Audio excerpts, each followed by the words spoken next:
Hi, boys and girls. It's me again, Mrs. Foistel, and I am here to help you learn a little more about summarizing nonfiction. And this is day 2 of summarizing. So your target is, I will learn that it is important not to add your opinion when summarizing a nonfiction text. And you will absolutely need your reader's notebook and a pencil for today's lesson. So let's review. A summary. What makes a good summary? A summary only includes information from the reading passage or book. No additional information is needed or added. A summary explains what the author thinks. Do not include your opinion, and that's what we're working on today. A summary includes only the most important ideas, and a summary includes enough details to tell the important ideas, but not too many unimportant details. A summary includes your own words. Do not copy sentences word for word from the passage or book.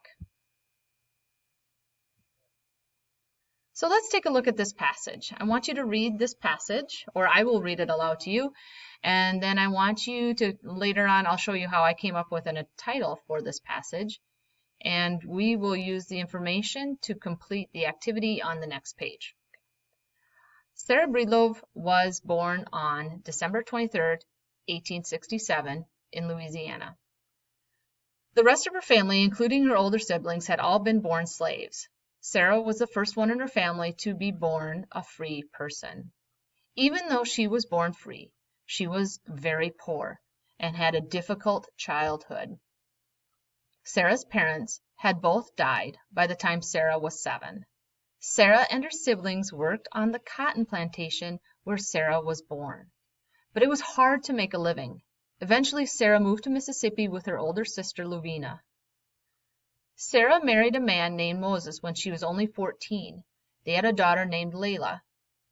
Moses died when Layla was still very young. Sarah had begun to lose her hair. After experimenting with several different hair care products, she found a way to help improve her hair. Then she started selling this to other African American women. Starting this business changed her life. During this time, she married a man named Charles Joseph Walker, and she changed her name to Madam C.J. Walker. Charles helped her advertise her hair products, and her business grew more and more. She built a factory that helped produce her products and a training school to help African Americans learn how to take care of hair and sell hair products. Madam C.J. Walker was one of the first female self-made millionaires in the United States, maybe even the first. She believed her success came from hard work. She once said, "If I have accomplished anything in life, it is because I have been willing to work hard." Madam C.J. Walker used her wealth to help others. She gave money to organizations that helped African Americans get a better education and have more equal rights. Even though Madam C.J. Walker's life had been difficult and she was very poor, she never gave up. She decided she wanted to improve her life, and she did. Awesome story or nonfiction article. All right, so we're going to pause. I want you to pause the video here, and I want you to take some time to look at the statements below right here. And I want you to, in your notebook, in your reader's notebook, I want you to choose the statements that could be used in a summary in your notebook, okay? So you're going to look at those 6 statements, and you're going to look for the ones that are not opinions. They're facts from the article. Go ahead, pause the video here, and write in your notebook.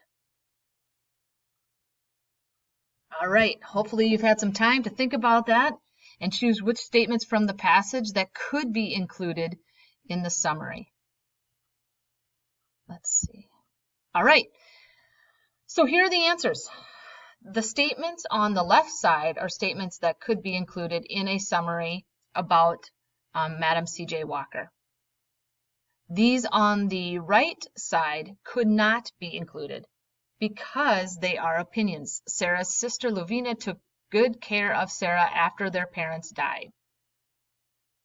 Madam C.J. Walker couldn't have been as successful if she had been born a slave. Madam C.J. Walker was lucky that her husband Charles helped her with her advertising. Those are all opinions, and you couldn't put those in a summary paragraph. All right. So let's take this, and I want you to think about what if you had to summarize this? What important details would you put in your summary? So here are some things that I did. I took a highlighter, and it wasn't very clean and clear cut here, so I apologize. But these are some of the statements, or yeah, some of the facts that I thought I could include in a summary. Sarah was born free but grew up very poor and had a difficult childhood. She began to lose her hair at an early age, found a way to improve her hair, and sold it to other African American women. She eventually built a factory that made her products, and she became one of the first female millionaires in the United States. She believed her success came from hard work. All right. So those are the statements that I have written down, and I thought, oh, I think I could make those into a summary, okay, or use those in a summary paragraph. Here, after I had written all those statements or those facts, I came up with a title: Sarah Breedlove, A Success Story. Okay, so sometimes it's easier to come up with the facts from the story and then think of the title if you're asked to do that. Could even be the heading to your paragraph or the beginning of your paragraph.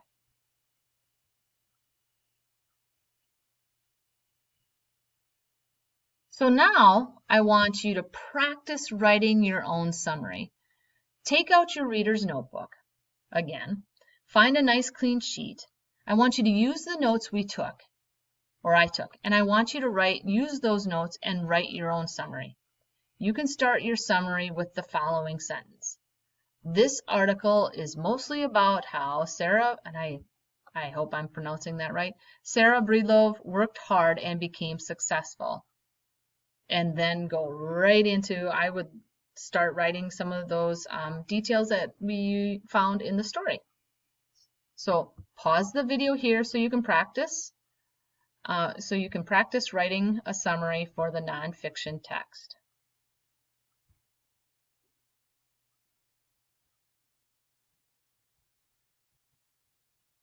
All right, boys and girls, I forgot to play a little motivational music before you started writing. So here it is. Maybe we can use it to get us through for the rest of the lesson. Hopefully it works.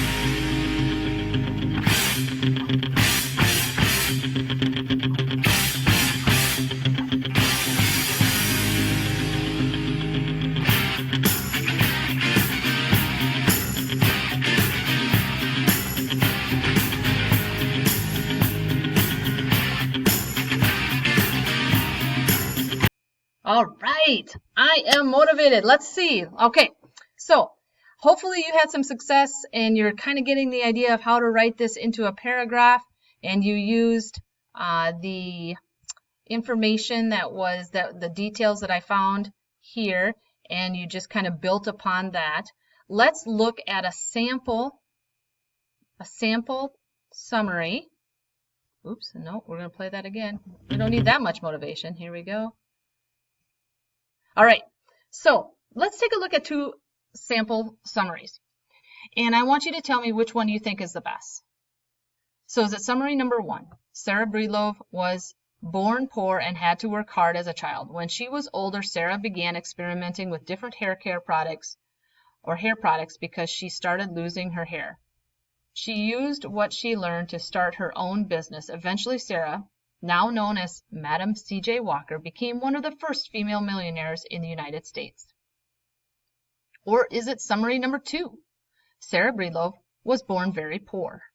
Even though she wasn't a slave, she had to work hard in a cotton plantation. It was very unfair on her and her brothers and sisters. However, later in life, she was lucky and eventually became a millionaire because she was in the right place at the right time. Sarah Breedlove, later named Madam C.J. Walker, really liked being rich. So what summary, which one, summary 1 or summary 2, is the best and why?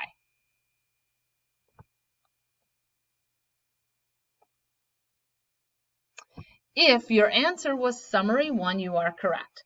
The first summary includes only information from the passage, while the second summary includes additional opinions not from the passage.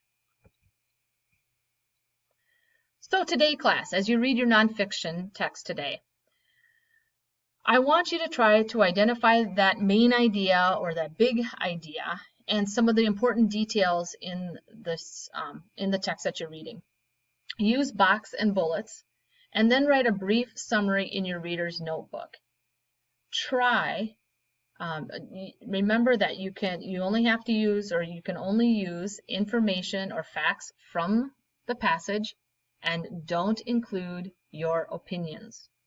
All right, thank you very much. Enjoy your day. I appreciate your hard work, and we'll see you tomorrow.